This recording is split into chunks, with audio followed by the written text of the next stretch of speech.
நம்மளுடைய சேனல்ல சில கிச்சன் டிப்ஸ் எல்லாம் பார்க்க போறோங்க. இந்த கிச்சன் டிப்ஸ் எல்லாம் எல்லாருக்குமே யூஸ்ஃபுல்லா இருக்கும். முக்கியமா பாத்தீங்கன்னா பிகினர்ஸ்க்கு ரொம்பவே இந்த கிச்சன் டிப்ஸ் எல்லாம் யூஸ்ஃபுல்லா இருக்குங்க. ஃபர்ஸ்ட் டிப்ஸ் என்ன அப்படிங்கறத பார்த்தலாம். வீட்ல வந்து காஞ்சி போன எலுமிச்சம்பழத்துல சாறு எடுக்கிறது ரொம்பவே கஷ்டமா இருக்குங்க.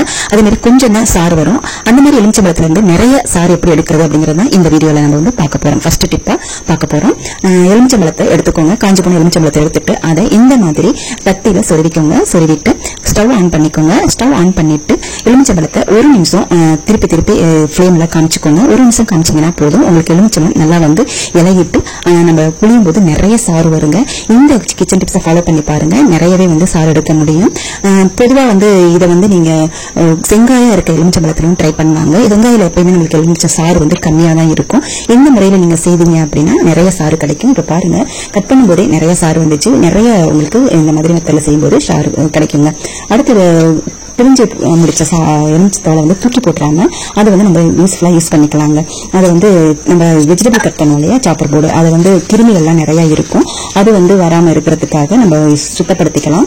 கொஞ்சமா உப்பு தூவிட்டு இந்த எலுமிச்சத்தோலை எடுத்து நல்லா தேய்ச்சி விட்டுக்கோங்க. தேய்ச்சி விட்டுட்டு நல்லா கழுவி எடுத்து வச்சிட்டீங்கன்னா உங்களுக்கு கிருமிகள்லாம் போயிடும். அடுத்த டிப் பாத்தீங்க அப்படின்னா மாவு ஜலிக்கிறதுல ஜலடையா இருந்தாலும் சரி, இந்த மாதிரி ஜலடையா இருந்தாலுமே சரி, மாவு நிறைய போட்டு ஜலிக்கும் போது கஷ்டமா இருக்கும். நம்ம ஆட்டுறது எல்லாமே நிறைய மாவு சீக்கிரமே வந்து ஜலிக்க முடியாது. இந்த நீங்க ஃபாலோ பண்ணி பாருங்க. டக்குன்னு வந்து நிறைய மாவு ஜலிச்சிடலாம். சில்லறை காசு இருக்கு இல்லையா, அதை வந்து ஒரு 7-8 சில்லறை காசு அதில் போட்டுட்டு ஜலிச்சிங்கன்னா டக்குன்னு வந்துருங்க. அடுத்த சில்லறை காசை நீங்க எடுத்துடலாங்க. இந்த டிப் ரொம்பவே உங்களுக்கு யூஸ்ஃபுல்லா இருக்கும். அடுத்து வந்து பாத்தீங்க அப்படின்னா மாவு பிசைறதுங்க. மாவு பிசையும்போது கையில நகங்கள் எல்லாம் வந்து மாவு போய் உள்ள பூந்துக்கும். கையே வைக்காம நம்ம ஈஸியா அப்படி மாவு பிசைறது அப்படிங்கறத பார்க்கலாம். வெஜிடபிள் சாப்பர் இருக்கு இல்லையா, அதை எடுத்துக்கோங்க. உங்களுக்கு தேவையான மாவை அதுல போட்டுட்டு 2 டீஸ்பூன் எண்ணெய் சேர்த்துக்கோங்க. 1/4 டம்ளர் பால் சேர்த்துக்கோங்க. இந்த மாதிரி செய்யும்போது சப்பாத்தி ரொம்பவே மிருதுவா இருக்குங்க. பால் சேர்த்துட்டு எப்பயும் போல நம்ம வெஜிடபிள் எப்படி நம்ம கயிறு வச்சு இழுப்போமோ அந்த மாதிரி இழுத்துக்கோங்க. தண்ணி வந்து பாத்தீங்கன்னா 1 கப்பு மாவுக்கு 1/2 கப்பு தண்ணி ஊற்றினீங்கன்னா கரெக்டா உங்களுக்கு வந்து பதம் இருக்குங்க. இப்ப பாருங்க, நல்லா மூடிட்டு நம்ம எப்படி வெஜிடபிள்ஸ் வந்து கட் பண்ணுவோமோ அந்த மாதிரி நீங்க இழுத்துக்கோங்க. இப்போ கொஞ்சமா இதானதுக்கு அப்புறம் மறுபடியும் மிச்சம் இருக்கிற தண்ணியை ஊற்றிட்டு நல்லா இழுத்துக்கோங்க. இப்ப பாத்தீங்கன்னா மாவு எப்படி ரெடி ஆயிருச்சு பாருங்க. சாஃப்டா இந்த டிப்ஸை யூஸ் பண்ணி பண்ணும்போது நம்ம கையிலேயே மாவு ஒட்டவில்லை பாருங்க. எண்ணெய் போட்டுக்கிறதுனால மாவும் பாத்தீங்கன்னா பாத்திரத்திலையும் ஒட்டவே ஒட்டாதுங்க. இந்த மெத்தட்ல நீங்க செய்து பாருங்க. ரொம்பவே யூஸ்ஃபுல்லா இருக்கும். இந்த கிச்சன் டிப்ஸ் எல்லாம் உங்களுக்கு யூஸ்ஃபுல்லா இருந்துச்சுன்னா நம்மளுடைய சேனலை சப்ஸ்கிரைப் பண்ணிக்கோங்க. பக்கத்திலே பெல் ஐக்கான் இருக்கும், அதையும் கிளிக் பண்ணிக்கோங்க. ரொம்பவே பிடிச்சிருந்துச்சுன்னா லைக் கூட பண்ணிக்கோங்க. இப்போ மாவு வந்து நல்லா பிசைஞ்சதுக்கு அப்புறமா ஒரு 1/4 மணி நேரம் நீங்க மூடி வச்சுட்டு அதுக்கப்புறமா சப்பாத்தி போட்டீங்கன்னா சப்பாத்தி நல்லா சாஃப்டா வருங்க. இந்த கிச்சன் டிப்ஸ் எல்லாம் நீங்க ஃபாலோ பண்ணி நீங்க ட்ரை பண்ணி பாருங்க. இந்த மாதிரி இன்சுலேஷன் டேப் வீட்ல இருக்கும் இல்லையா, அதை வந்து நம்ம ஒரு வாட்டி யூஸ் பண்ணதுக்கு அப்புறம் அதை நம்ம அப்படியே வச்சோம் அப்படின்னா அடுத்த டைம் எடுத்து யூஸ் பண்ணும்போது அதோட ஓப்பனிங் எங்க இருக்கு அப்படின்னு நம்மளுக்கு தெரியாது. ரொம்ப நேரம் தடவிக்கிட்டே உட்காந்துருப்போம். அந்த மாதிரி இல்லாம ஈஸியா நெக்ஸ்ட் டைம் யூஸ் பண்றதுக்கான டிப்ஸ் தான் இதுங்க. இந்த மாதிரி நூல் கண்டு எடுத்துக்கோங்க. நம்ம ஒரு வாட்டி யூஸ் பண்ணிட்டு அதை நம்ம வைக்கும் போது இந்த நூலை வந்து கொஞ்சமா எடுத்துட்டு இந்த மாதிரி 2 பக்கம் தொங்குற மாதிரி நூலை வச்சுட்டு அது மேல வந்து நீங்க அப்ளை பண்ணி வச்சிட்டீங்கன்னா நெக்ஸ்ட் டைம் எடுக்கும்போது அந்த 2 பக்கம் நூலையும் இழுத்தாலே உங்களுக்கு அந்த ஓப்பனிங் கரெக்டா வந்துரும். அதை யூஸ் பண்ணிட்டு மறுபடியும் அதே மாதிரி நீங்க வச்சிடலாம். இந்த டிப் எல்லாருக்குமே யூஸ்ஃபுல்லா இருக்குங்க. அடுத்த டிப் பார்க்கலாம். அடுத்த டிப் பாத்தீங்க அப்படின்னா, இப்ப நம்ம வந்து கிச்சன்ல வந்து வேலை செஞ்சுட்டு இருக்கும்போது யாராவது வீடியோ கால் பண்றாங்க, நம்ம பிள்ளைங்க யாராவது பண்ணும்போது நம்ம பேசுறதுக்கு கையில வச்சுக்கிட்டே சமையல் செய்ய முடியாது. நம்ம நிறைய பேர் வீட்டுல வந்து போன் ஸ்டாண்ட் எல்லாம் இருக்காது. அந்த மாதிரி டைம்ல நீங்க இந்த ரோலையே வச்சுட்டு அது மேல ஸ்டாண்ட் மாதிரி யூஸ் பண்ணிட்டு நீங்க எப்படி வேணாலும் யூஸ் பண்ணி நீங்க வீடியோ கால் பண்ணலாம், இல்ல பேசிக்கிட்டு இருக்கலாம். உண்மையா உங்களுக்கு தண்ணி எல்லாம் படாது. இந்த டிப்பையும் நீங்க யூஸ் பண்ணி பாருங்க. அடுத்த டிப் பாத்தீங்க அப்படின்னா, இப்போ ஸ்டவ்ல நம்ம சமைச்சிட்டு இருக்கும்போது பாலா இருந்தாலும் சரி, இல்ல சாதம் அடிக்கும் போதும் கஞ்சி பால் இதெல்லாம் பொங்கி ஊத்தும். அப்ப ஸ்டவ்வுக்கு கீழே பாத்தீங்கன்னா இந்த மாதிரி அழுக்கா ஆயிடும். அந்த மாதிரி அழுக்காகாம இருக்கிறதுக்கான டிப் தாங்க இது. நம்ம வீட்டுல நிறைய தட்டுங்க வந்து வேஸ்டா மேல போட்டு வச்சிருக்கோம். அதை எடுத்துட்டு நம்ம ஒவ்வொரு பர்னர் கீழேயுமே நம்ம இந்த மாதிரி வச்சுட்டோம் அப்படின்னா நமக்கு பால் பொங்கும் போதோ இல்ல கொதிக்கும் போது கஞ்சி பொங்கும் போதோ இந்த தட்டு கீழே வந்து உங்களுக்கு ஸ்டோர் ஆயிடும். இந்த மாதிரி நீங்க எடுத்துட்டு அதை வந்து நீங்க வெளியே கொட்டிட்டு ஈஸியா வந்து நம்ம கிளீன் பண்ணிடலாம். கீழே வந்து எந்த ஒரு அழுக்குமே ஆகாதுங்க. இந்த டிப் வந்து கண்டிப்பா எல்லாருக்குமே யூஸ்ஃபுல்லா இருக்குங்க. ட்ரை பண்ணி பாருங்க.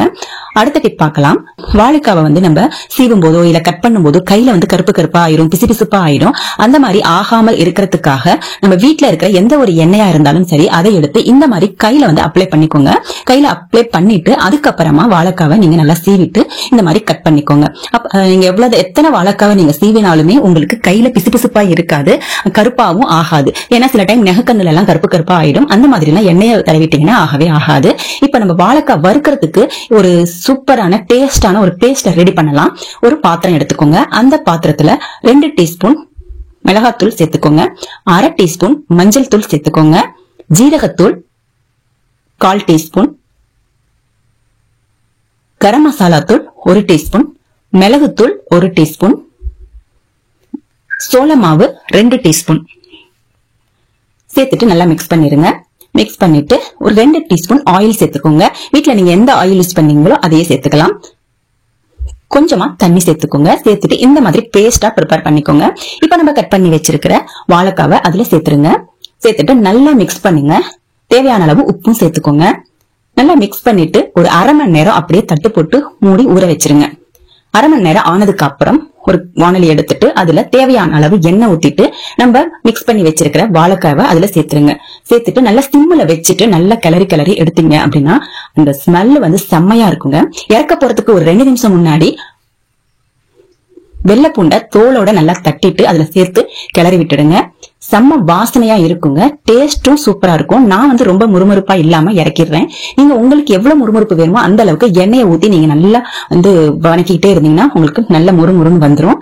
இந்த டிப்ஸை ஃபாலோ பண்ணி வாழைக்காவை வறுத்து பாருங்க. செம்ம டேஸ்டா இருக்குங்க. ஓகே ஃப்ரெண்ட்ஸ், இந்த டிப்ஸ் எல்லாம் உங்களுக்கு பிடிச்சிருந்துச்சுன்னா சப்ஸ்கிரைப் பண்ணிக்கோங்க. பக்கத்திலே பெல் ஐகான் இருக்கும், அதையும் கிளிக் பண்ணிக்கோங்க. ரொம்பவே பிடிச்சிருந்துச்சுன்னா லைக் கூட பண்ணிக்கோங்க. தேங்க்யூ. ஆந்திரா ஸ்டைலில் மீன் குழம்பு செய்கிறதுக்கு ஒரு டிப்ஸ். யூஸ்வலாக பார்த்தீங்கன்னா நம்ம என்ன பண்ணுவோம், மீன் குழம்பு செய்யும்போது புளிக்கரைசலில் மிளகாத்தூள் மல்லித்தூள் 2ஐயும் சேர்த்து கரைச்சிக்குவோம். இல்லைன்னா வெங்காயம் வதக்கும் போது அதை வந்து நம்ம சேர்ப்போம். பட் நம்ம வந்து ஆரம்பத்தில் வந்து மல்லித்தூளை சேர்க்காம அதுக்கான ஒரு பொடியை ப்ரிப்பேர் பண்ணி கடைசியில் வந்து அதை சேர்த்தோம் அப்படின்னா மீன் குழம்பு ரொம்பவே டேஸ்ட்டாக இருக்குங்க. அதுக்கு வந்து பார்த்தீங்கன்னா வரமல்லி 2 டீஸ்பூன், ஜீரகம் 2 டீஸ்பூன், வெந்தயம் 1 டீஸ்பூன், இது எல்லாத்தையுமே லைட்டாக வெறும் வாணலியில் வறுத்துட்டு பொடி செய்து வச்சுக்கிட்டு நம்ம மீனெல்லாம் குழம்புல போட்டதுக்கு அப்புறமா நல்லா வந்து எண்ணெய் பிரிஞ்சு வர டைமில் இந்த பொடியை வந்து சேர்த்துட்டு மறுபடியும் 10 நிமிஷம் கொதிக்க வச்சுட்டு நீங்கள் இறக்குனீங்கன்னா மீன் குழம்பு ரொம்பவே டேஸ்ட்டாக இருக்குங்க. ட்ரை பண்ணி பாருங்கள். தேங்காய் துருவல்.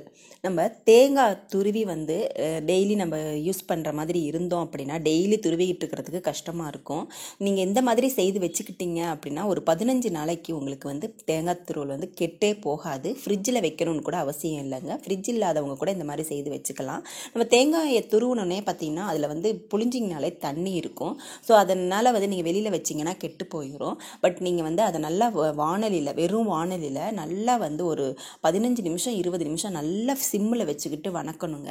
நல்லா வந்து தேங்காய் துருவல் வந்து பொலன்னு வரணும். அதாவது ஒன்னோட ஒன்று தேங்காய் துருவல் ஒட்டாத அளவுக்கு நல்லா வந்து பொலன்னு வரணும். இங்கே பாருங்கள், இந்த மாதிரி நீங்கள் வரும்போது எடுத்து நீங்கள் ஏர்டைட் பாக்ஸில் போட்டு வச்சுக்கிட்டிங்கன்னா உங்களுக்கு 15 நாளைக்கு வந்து தேங்காய் துருவல் கெட்டு போகாது. கீரை சமைக்கும்போது பார்த்தீங்கன்னா மூடி வச்சு சமைச்சோம் அப்படின்னா கீரை வந்து நிறம் மாறிடும். எப்பயுமே கீரையை வந்து மூடி வச்சு சமைக்கக்கூடாது. அதே மாதிரி கீரை வந்து ஒரு பாதி வெந்ததுக்கு அப்புறம் நீங்கள் உப்பு சேர்த்தீங்கன்னா கீரையோட நிறம் மாறாதுங்க. கீரை வந்து நம்ம எப்படி வந்து போட்டோமோ அதே மாதிரி பச்சை பசேல்னு இருக்கும் கடைஞ்சி வைக்கும்போது. இந்த டிப் வந்து கண்டிப்பாக உங்களுக்கு யூஸ்ஃபுல்லாக இருக்கும்.